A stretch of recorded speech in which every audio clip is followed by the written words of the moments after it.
आगामी स्वतंत्रता दिवस की सुरक्षा व्यवस्था में रेलवे स्टेशन जबलपुर में थाना जीआरपी जबलपुर स्टाफ व आरपीएफ जबलपुर स्टाफ द्वारा अपराधों की रोकथाम हेतु रेलवे स्टेशन जबलपुर की निरंतर चेकिंग की जा रही है। आज फरियादी बीनू पासवान निवासी ग्राम अमहर थाना नगर उटारी जिला गढ़वा ने थाने में अपने बालक अभिषेक उम्र 2 साल के अपहृत हो जाने की रिपोर्ट दर्ज करवाई है, जिस पर बालक की तलाश जीआरपी एवं आरपीएफ की टीम द्वारा रेलवे स्टेशन जबलपुर एवं इंदा मार्केट में की गई। आरोपी अरुण परेहिया उर्फ कालू निवासी ग्राम परसपानी थाना धुरवी को इंदिरा मार्केट में बालक को ले जाते हुए पकड़ा गया, जिसे गिरफ्तार कर जिसके कब्जे से बालक अभिषेक पासवान को दस्तयाब किया गया एवं बालक को उसके माता पिता को सुपुर्द किया गया। कल दिनांक 12/8/2025 को और आगामी 15 अगस्त स्वतंत्रता दिवस के उसमें लगातार श्रीमान पुलिस अधीक्षक श्रीमाला प्रसाद के निर्देशन में एवं अतिरिक्त पुलिस अधीक्षक भावना मरावी एवं उप पुलिस अधीक्षक अंकिता सुलिया के मार्गदर्शन में स्टेशन प्लेटफॉर्म के आसपास लगातार चेकिंग की जा रही है। कल दिनांक को 12/8/2025 को फरियादी बीनू पासवान द्वारा थाना उपस्थित आकर रिपोर्ट दर्ज कराई कि उसका 2 वर्षीय बालक जो कि अपनी माँ के साथ प्लेटफॉर्म नंबर 1 पर था, जिसे कोई अज्ञात व्यक्ति बहला फुसलाकर कहीं ले गया है, जिसकी तुरंत रिपोर्ट कायम की गई एवं टीम को पता तलाश हेतु रवाना किया गया परिजनों के साथ, जो 1 घंटे के अंदर ही आरोपी जिसका नाम अरुण परैया उर्फ कालू पिता जगन्नाथ परैया जो कि परासपानी थाना धुरवी जिला गढ़वा झारखंड का रहने वाला है, से दस्तयाब किया गया, जो इंदिरा मार्केट के पास बच्चे को लिए बैठा हुआ था। जिसको पूछताछ की गई, जिसने बताया कि वो नशे के हालत में था और वो बच्चे को लेकर गया है। अगर इसको आरोपी से सही समय पर ना पकड़ा गया था तो ये किसी भी प्रकार की कोई अप्रिय घटना बच्चे के साथ कर देता था। बच्चे का हमने मेडिकल भी कराया, उसे किसी प्रकार की कोई चोट नहीं आई। परिजनों द्वारा भी चेक किया गया, बच्चा स्वस्थ है, किसी प्रकार की कोई चोट या अस्वस्थ नहीं है। कितने वर्ष का बच्चा है? 2 वर्ष का बालक है। कहाँ से आ रहे थे ये लोग? ये शक्ति काम करके मजदूरी करके बाहर से आए थे और शक्तिपुंज जो गाड़ी चलती है झारखंड जा रहे थे अपने घर। इसका आपने चेक करवाया है, आपराधिक रिकॉर्ड तो है नहीं, पर ये जो है नशे की हालत में था, तो ज़रूर किसी प्रकार की कोई अप्रिय घटना बच्चे के साथ कर सकता था। झारखंड में रहने वाला? जी, आरोपी भी जो है झारखंड का रहने वाला है। जानता है एक दूसरे को? लोग आपस में एक दूसरे को नहीं जानते हैं। पूछताछ में उसने यही बताया कि मैंने नशा कर लिया था और बच्चे को ले गया था, और इस प्रकार की कोई भी अप्रिय घटना जो है बच्चे के साथ कर सकता था। यही अपन को इसमें आया है सामने। जबलपुर के सिहोरा के पास खेतोला थाना अंतर्गत स्मॉल फाइनेंस बैंक में 15 करोड़ रुपए की लूट करने वाले फरार आरोपियों की तलाश में जबलपुर पुलिस जुटी हुई है, जिसके चलते आसपास के सीसीटीवी फुटेज और अन्य जानकारियां जुटाई जा रही है। इस जानकारी के चलते खितोला गांव के पास प्राप्त जानकारी के अनुसार पाया गया है कि लुटेरे बैंक फाइनेंस कर्मचारी बनकर 12-13 दिनों से एक कमरे में रह रहे थे, जहां पुलिस को जांच करने पर एक बगैर नंबर प्लेट की गाड़ी और कुछ कपड़ों के अलावा जांच में आया है कि यहां तो पुलिस ही खुलासा करेगी। यह जानकारी ग्रामीणों से प्राप्त जानकारी के मुताबिक यहाँ है कि जहां ग्रामीणों का कहना यह भी पड़ रहा है, यहाँ 3-4 लोगों के ग्रुप में कमरे में रहा करते थे, क्योंकि सुबह लोगों के उठने से पहले घर से निकल जाते थे और रात में 7-8 बजे के बाद ही आया करते थे। अब देखना यहाँ होगा कि आगे क्या खुलासा होता है। के सामने जो आरोपी रह रहे थे इतनी बड़ी लूट के, हाँ। आप लोगों ने इतने दिनों में उनको क्या देखा, कैसे पहचाना, किस टाइप के लग रहे थे? 12-13 दिन से वो यहाँ रह रहे थे, तो वो रात शाम को आते थे रात में, और सुबह 7-7:30 बजे यहाँ से निकल जाते थे। और वो अपन वैसा कोई ताल्लुक नहीं था उनसे अपना कि उनसे पूछे ताछे कहाँ के है कैसे क्या। जैसे कल पुलिस आई, ताला तोड़ के उनके अंदर ऐसा क्या पाया गया? वो एक गाड़ी पाई गई और सामान पाया गया वहाँ। गाड़ी में कुछ नंबर वगैरह थे? नहीं, विदाउट नंबर थी गाड़ी। तो इधर कितने लोग रह रहे थे? 3-4 लोग समझ में आते थे। एक तो ये भाषाओं से कैसा लग रहा था कि हमारी कोई मुलाकात उनसे नहीं हुई। नाम बताएं। हमारा अशोक कुमार कोष्टा। क्या नाम क्या है? प्रदीप बर्मन। जैसे आप लोगों ने क्या जानते, क्या देखा इधर में? वो सुबह से आते रहे, शाम टाइम आते रहे, वो 7-8 बजे करीब, और रात भर रहते रहे इधर, तो सुबह से निकल जाते रहे 6-7 के समथिंग। जी अपने आप को ये क्या बताते थे? अभी उनसे उतनी बातचीत तो नहीं होती रही, बस यही बताते रहे कि हम लोन वाले हैं, लोन बांटते हैं और सुबह से निकल जाते हैं लोन की उड़ाई करने के लिए। बस इतना ही बताते रहे, बस इससे ज़्यादा कुछ नहीं। जैसे पुलिस कब से सक्रिय हुई यहाँ पर? पुलिस तो कल ही आई है। पुलिस आई है शाम टाइम वही 2 बजे करीब। वो कुछ मिला है क्या अंदर? अब सर वो गाड़ी बता रहे थे पुलिस के अंदर गाड़ी मिली है और कुछ सामान मिला है बस। कुछ पता चला है ऐसा कि सोना वोना भी कुछ? अब इसकी जानकारी तो नहीं है। नाम बता। प्रदीप बर्मन।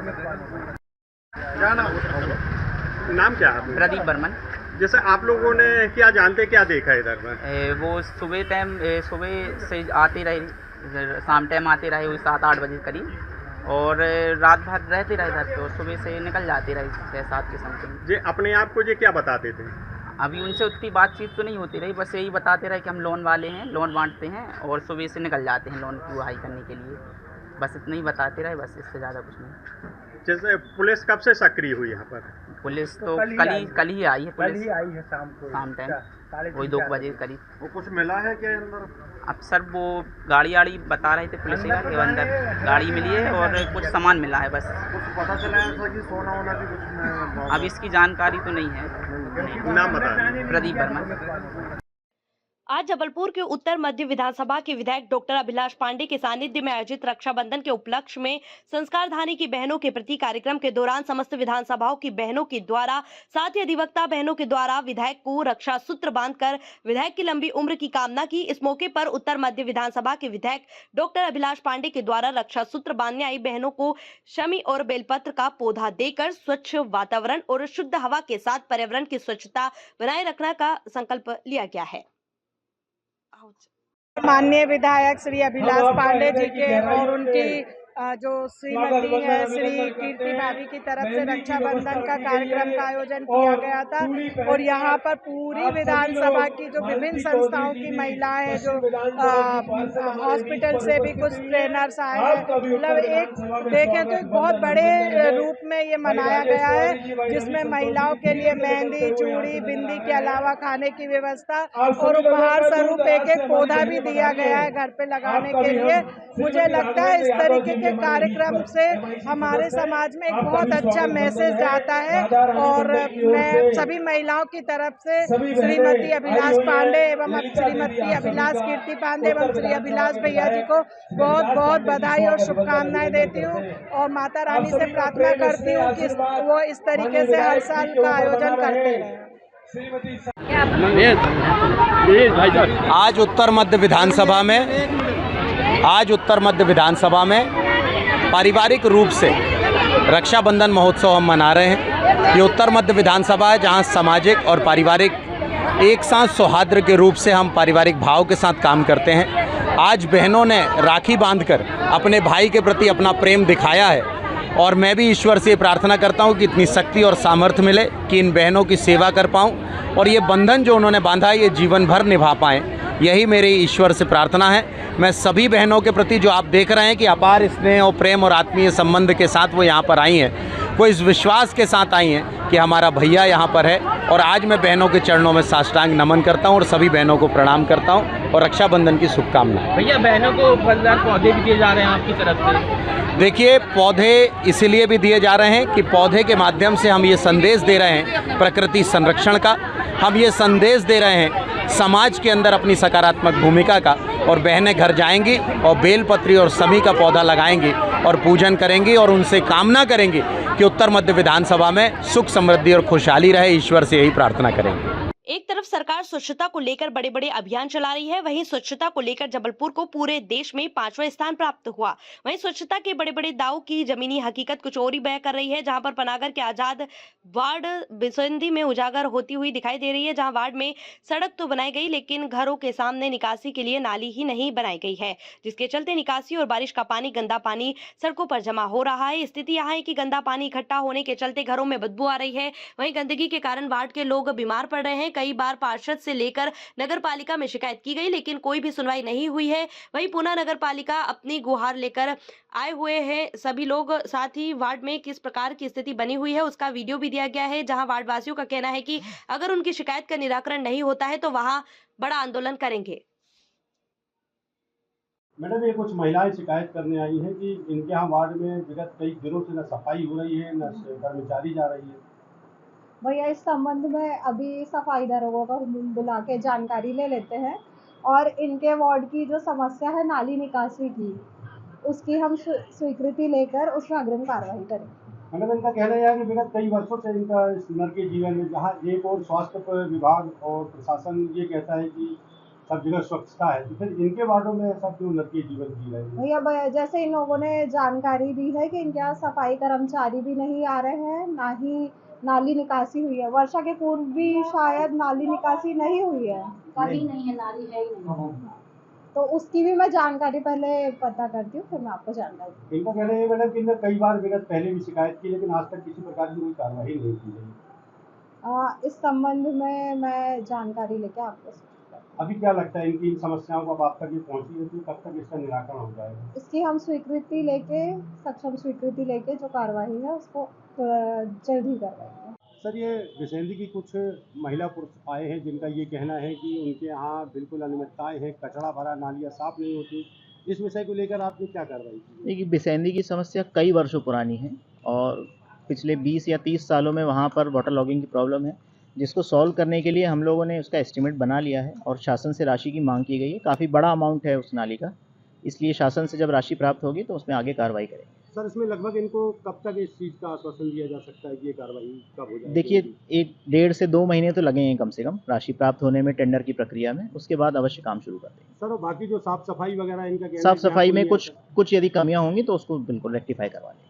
क्या शिकायत लेके आई थी आप लोग नगर पालिका? हमारे गांव में न नाली है, न पानी का निकास नहीं है, इतनी गंदगी है, पूरे बीमार हैं, घर भर के बच्चे लोग, हर पूरे गांव में कोई समस्या। हम लोग कई बार शिकायत किए, हम लोग की समस्या कोई नहीं हल करता है। हम लोग बहुत परेशान है गंदगी के मारे, निकासी पानी की तो है ही नहीं है हमारे यहाँ।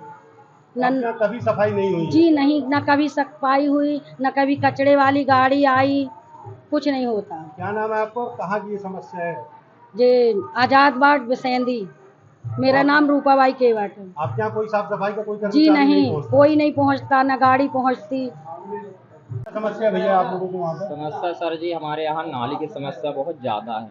इस नाली कारण हम लोग सर जी बहुत परेशान है। हम लोग कई बार इसमें लिखित में भी दे चुके, CM हेल्पलाइन भी लगाए, लेकिन आज तक हम लोग के यहाँ नाली नहीं बनी है। हम लोग की कोई सुनाई नहीं। और यहाँ जो हम लोग के बच्चे लोग रहते हैं, छोटे छोटे बच्चे, तो समझ लो कि आए दिन कोई ना कोई बीमार गिर जाता है। बिल्कुल वो भी बहुत कंडीशन में, मलेरिया का खतरा सबसे ज़्यादा। और हम वार्ड है आपका, कहाँ रहते, क्या नाम है? हमारा आजाद वार्ड लगता है और बिसेंदी मोहल्ला है, और हमारा दुर्गा केवट नाम है।